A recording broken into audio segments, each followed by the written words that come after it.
வணக்கம். யோசிச்சு பாருங்க, ஒரு 2000 வருஷத்துக்கு முன்னாடி எழுதின ஒரு புத்தகம் இன்னைக்கு நாம எடுக்கிற பெரிய பெரிய முடிவுகளுக்கு வழிகாட்டும்னு சொன்னா நம்புவீங்களா?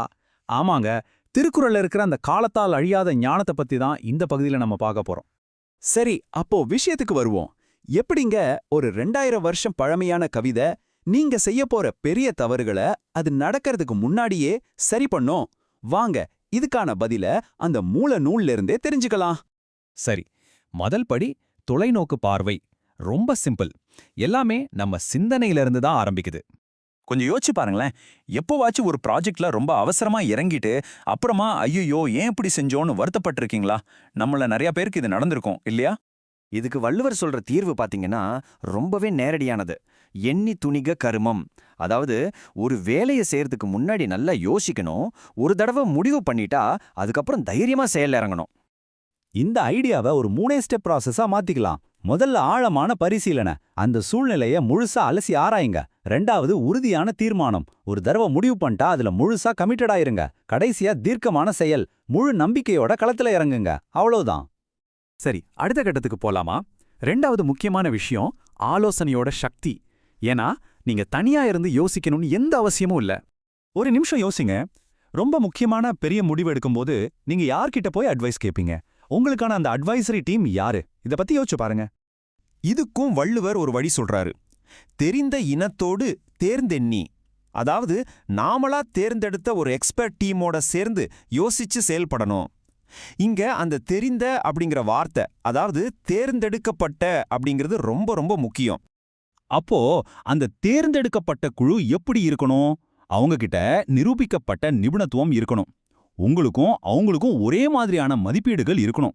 நம்பகமானவங்களா இருக்கணும். இது எல்லாத்தையும் விட முக்கியமா நீங்க சொல்றதையே கேள்வி கேட்கிற தைரியம் அவங்களுக்கு இருக்கணும்.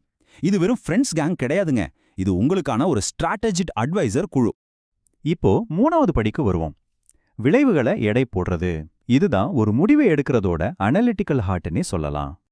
இங்க வள்ளுவரோட வழிகாட்டுதல ஒரு தராசு மாதிரி. அவர் சொல்றாரு, அழிவதுவும் ஆவதுவும். சிம்பிளா சொல்லணும்னா, ஒரு வேலையை ஆரம்பிக்கிறதுக்கு முன்னாடி இதனால நமக்கு என்ன நஷ்டம் வரும், என்ன லாபம் வரும்னு தெளிவா ஒரு கணக்கு போட்டு பார்க்கணும். இந்த ஐடியாவை ஒரு டெசிஷன் பேலன்ஸ் ஷீட் மாதிரி கற்பனை பண்ணிக்கோங்க. ஒரு பக்கம் நாம எதை இழக்க போறோம், நம்ம நேரம், பணம், நம்ம பேரை கூட இருக்கலாம். இன்னொரு பக்கம் நமக்கு என்ன கிடைக்க போகுது, லாபம், வளர்ச்சி, அனுபவம். ஒரு புத்திசாலித்தனமான முடிவுன்னா என்ன தெரியுமா? இந்த நஷ்டத்தெல்லாம் கழிச்சதுக்கு அப்புறமும் நமக்கு கிடைக்கிற லாபம் அதிகமா இருக்கணும். அது சரி, இப்போ ஒரு முக்கியமான எதிர்வாதத்துக்கு வருவோம். செயலற்ற தன்மையோட ஆபத்து. ஏன்னா சில நேரத்துல எந்த முடிவும் எடுக்காம சும்மா இருக்கிறது தான் நாம் எடுக்கிறதுலயே மோசமான முடிவா இருக்கும். செய்தக்க செய்யாமையானும் கெடும். அதாவது செய்ய வேண்டிய ஒரு வேலைய சரியான நேரத்துல செய்யாம விட்டாலும் அது தோல்வில தான் முடியும். அதனால ரொம்ப யோசிக்கிறேன், அனலைஸ் பண்றேன்னு சொல்லி செயல்ல இறங்காம இருந்துடக்கூடாது. நம்ம இந்த ஃப்ரேம்வொர்க்கோட கடைசி பகுதிக்கு வந்துட்டோம். இது the point of no return. அதாவது திரும்ப முடியாத புள்ளி. இவ்ளோ யோசிச்சு ஒரு முடிவை எடுத்ததுக்கு அப்புறம் நம்ம மனநிலை எப்படி இருக்கணுங்கிறத பத்தி தான் இது. இப்போ அந்த முடிவுக்கு உங்களை அர்ப்பணிக்க வேண்டிய நேரம் வந்தாச்சு. இதுக்கு மேல பின்வாங்க வழியே இல்ல. திருக்குறளோட இந்த கடைசி அறிவுரை ரொம்ப ரொம்ப பவர்ஃபுல். துணிந்த பின் எண்ணுவோம் என்பது இழுக்கு. இதுக்கு என்ன அர்த்தம்னா, நல்லா யோசிச்சு கலந்து பேசி ஒரு முடிவை எடுத்துட்டீங்க. அதுக்கப்புறம் திரும்ப யோசிக்கலாமோன்னு நினைக்கிறது ஒரு பெரிய தப்பு. ஏன்னா அது உங்க நம்பிக்கையும் குறைச்சிடும், உங்க செயலோட வேகத்தையும் தடுத்துடும். இந்த பகுதியோட கடைசியில உங்களுக்காக ஒரு கேள்வி. உங்க வாழ்க்கையில இப்போ எந்த முடிவை எடுக்கிறதுக்கு முன்னாடி இந்த மாதிரி ஒரு தெளிவு உங்களுக்கு தேவைப்படுது? கொஞ்சம் யோசிச்சு பாருங்க.